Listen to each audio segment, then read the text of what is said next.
En route, va t'installer à Béthel, où tu me construiras un autel. C'est là que je me suis manifesté à toi lorsque tu fuyais pour échapper à ton frère Ésaü. » Jacob dit à sa famille et à tous ceux qui étaient avec lui: « Débarrassez-vous des dieux étrangers qui se trouvent chez vous. Purifiez-vous et changez de vêtements. Préparez-vous, nous allons à Béthel. J'y ferai un autel au Dieu qui m'a répondu le jour où j'étais dans une situation difficile et qui m'a aidé partout où je suis allé. » Alors ils remirent à Jacob toutes les statuettes de dieux étrangers qu'il possédait, ainsi que les anneaux qu'il portait aux oreilles. Jacob enfouit le tout sous le grand arbre qui est près de Sichem. Lorsque Jacob et ses fils levèrent le camp, Dieu inspira une telle peur aux habitants des villes voisines que personne n'osa les poursuivre. Jacob et tous ceux qui l'accompagnaient arrivèrent à Luz, c'est-à-dire Béthel, au pays de Canaan. Il y construisit un autel et appela ce Dieu Dieu de Béthel, parce que Dieu s'y était révélé à lui alors qu'il fuyait pour échapper à son frère. Déborah, nourrice de Rebecca, mourut et fut enterrée près de Béthel sous le chêne qu'on appela depuis lors le chêne des pleurs. Dieu apparut de nouveau à Jacob à son retour de Mésopotamie et il le bénit. Il lui dit: « Ton nom était Jacob, mais on ne t'appela plus ainsi désormais, ton nom sera Israël. » Dieu l'appela donc Israël et lui dit encore: « Je suis le Dieu tout-puissant. Je te donnerai de nombreux enfants pour que tu deviennes l'ancêtre d'une nation et même d'un ensemble de peuples. Il y aura des rois parmi tes descendants. Le pays que j'ai donné à Abraham et à Isaac, je te le donne. Et plus tard, je le donnerai à tes descendants. » Puis Dieu s'éloigna du lieu où il avait parlé avec Jacob. Jacob dressa là une pierre, il y versa de l'huile et une offrande de vin pour faire une pierre sacrée. Il appela Béthel, ce qui veut dire maison de Dieu, ce lieu où Dieu avait parlé avec lui. Naissance de Benjamin et mort de Rachel. Jacob et sa famille quittèrent Béthel. Ils étaient encore à une certaine distance d'Ephrata quand Rachel mit un enfant au monde. La naissance fut difficile. Tandis que Rachel accouchait avec peine, la sage-femme lui dit: « N'aie pas peur, c'est encore un garçon. » Rachel était mourante au moment de rendre le dernier soupir. Elle appela l'enfant Ben-Oni, ce qui veut dire fils du malheur. Mais son père l'appela Benjamin, fils de la main droite. Rachel mourut et on l'enterra au bord de la route d'Ephrata, appelée maintenant Bethléem. Jacob dressa une pierre sur sa tombe. Aujourd'hui encore, on la nomme la pierre de la tombe de Rachel. Jacob partit et alla installer son campement au-delà de Migdal-Éder. Pendant que Jacob habitait cette région, Ruben alla passer la nuit avec Bila, épouse de second rang de son père. Jacob la prit. Jacob eut 12 fils, Léa qui donna Ruben l'aîné, puis Simeon, Lévi, Juda, Issachar et Zabulon. Rachel lui donna Joseph et Benjamin. Bila, la servante de Rachel, lui donna Dan et Nephtali. Zilpa, la servante de Léa, lui donna Gad et Aser. Tels sont les fils de Jacob qui naquirent en Mésopotamie. Jacob se rendit chez son père Isaac à Mamré, près de Kiriat Arba, qui s'appelle maintenant Hébron. Abraham et Isaac y avaient habité. Isaac avait 180 ans. Quand il mourut, c'est donc après une longue vieillesse qu'il rejoignit ses ancêtres dans la mort. Ses fils Ésaü et Jacob l'enterrèrent. Ésaü s'installe au pays d'Édom. 36. Voici la liste des descendants d'Ésaü, autrement dit Édom. Ésaü épousa des Cananéennes, Ada, fille d'Élon le Hittite, et Oholibama, fille d'Anna et petite-fille de Sibéon le Hivite. Il épousa aussi Basmath, fille d'Ismaël et sœur de Nébaïoth. Ada fut la mère d'Éliphaz, Basmath, celle de Réouel, et Oholibama, celle de Yehouk, Yalam et Korah. Tels sont les fils d'Ésaü qui naquirent au pays de Canaan. Ésaü emmena ses femmes, ses fils, ses filles et tous ses serviteurs, ses troupeaux et ses bêtes de somme. Il emporta aussi toutes les richesses qu'il avait acquises au pays de Canaan. Il s'en alla dans une autre région, loin de son frère Jacob. En effet, leurs biens étaient trop importants pour qu'ils puissent habiter côte à côte. La région où ils se trouvaient n'aurait pas suffi à nourrir leurs troupeaux. C'est ainsi qu'Ésaü, autrement dit Édom, habita la montagne de Séhir. Les descendants d'Ésaü. Voici la liste des descendants d'Ésaü, l'ancêtre des Sédomites, qui habitaient la montagne de Séhir. Nom des fils d'Ésaü: Éliphaz, fils de sa femme Ada, Réouel, fils de sa femme Basmath. Les fils d'Éliphaz furent Téman, Omar, Sépho, Gatam et Kenaz. Éliphaz était aussi une femme de second rang, Timna, qui lui donna un autre fils, Amalek. Tels furent les petits-fils d'Ésaü et de sa femme Ada. Les fils de Réuel furent Nahat, Zéra, Shama et Misa. Tels furent les petits-fils d'Ésaü et de sa femme Basmat. Quant à Oholibama, fille d'Anna, les petites filles de Sibéon, elle donna à Ésaü Yehouk, Yalam et Kora. Voici les chefs des descendants d'Ésaü, les chefs d'Émon, Omar, Sépho, Kenaz, Gatam et Amalek, qui vivaient en Édom, étaient les fils d'Éliphaz, premier-né d'Ésaü, et de sa femme Ada.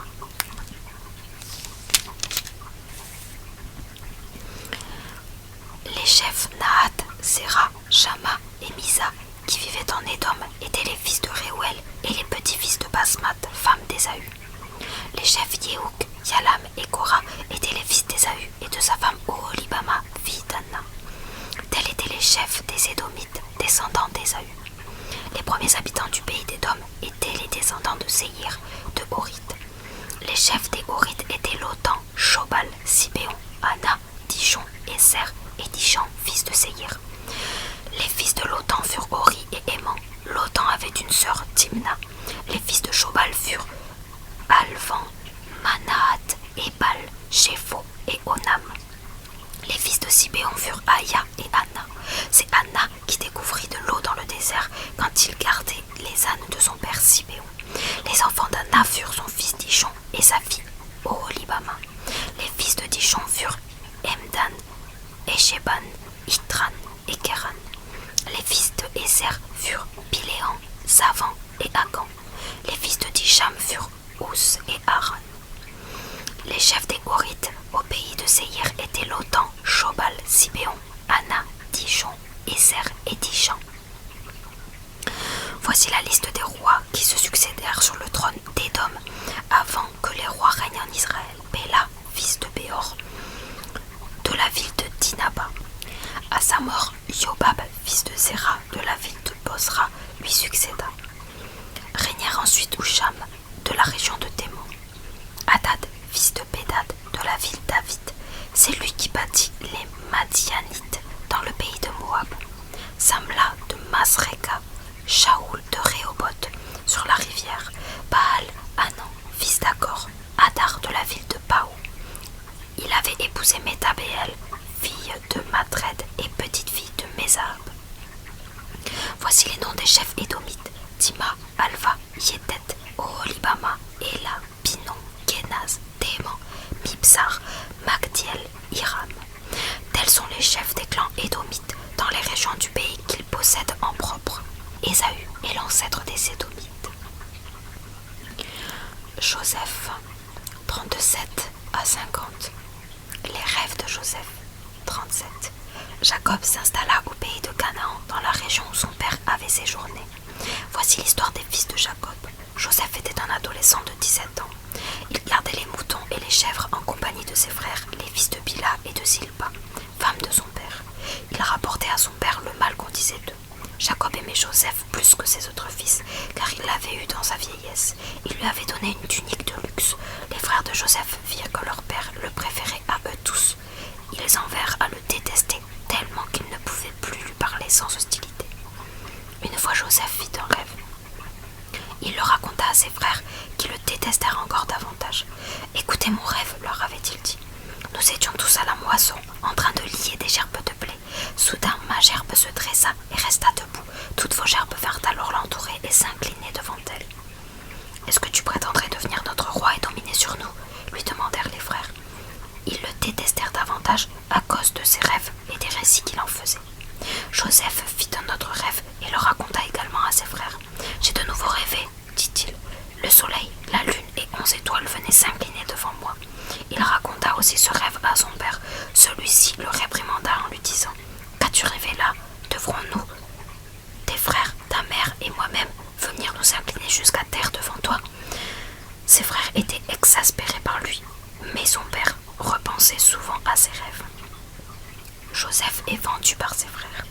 Les frères de Joseph se rendirent dans la région de Sichem pour y faire paître les moutons et les chèvres de leur père. Un jour, Jacob dit à Joseph: « Tes frères gardent le troupeau près de Sichem. Va les trouver de ma part.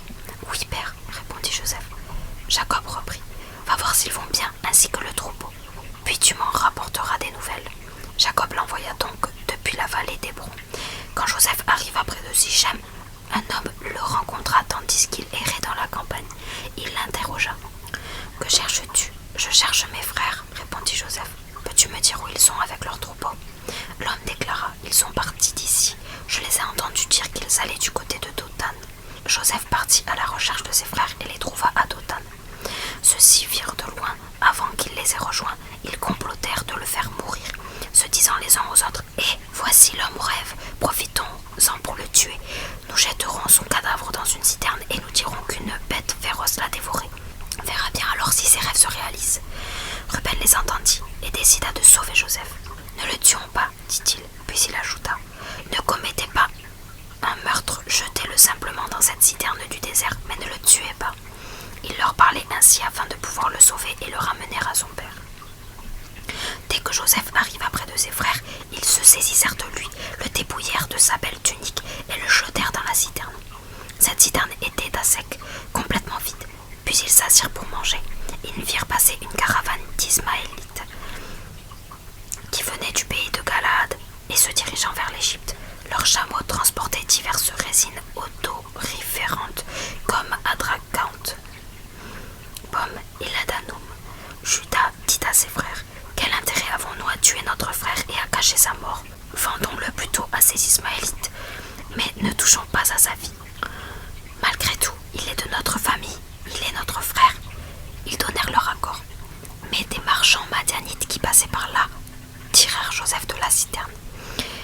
Ils le vendirent pour 20 pièces d'argent aux Ismaélites, qui l'emmenèrent en Égypte. Lorsque Ruben alla regarder dans la citerne, Joseph n'y était plus. Ruben, désespéré, déchira ses vêtements, revint vers ses frères et s'écria: « Joseph n'est plus là! Que vais-je faire maintenant ?» Les frères égorgèrent un bouc, prirent la tunique de Joseph et la trempèrent dans le sang. Ensuite, ils l'envoyèrent à leur père avec ce message: « Nous avons trouvé ceci. Examine donc si ce n'est pas la tunique de ton fils. » Jacob la reconnut et s'écria: « C'est bien la tunique de mon fils. Une bête féroce a déchiqueté Joseph et l'a dévoré. » Alors il déchira ses vêtements, prit la tenue de deuil et pleura son fils pendant longtemps. Tous ses enfants tentèrent de le réconforter, mais il refusa de se laisser consoler. Il disait: « Je serai encore en deuil quand je rejoindrai mon fils dans le monde des morts. » Et il continua à le pleurer. Les Madianites emmenèrent Joseph en Égypte et le vendirent à Potiphar, homme de confiance du pharaon et chef de la garde royale.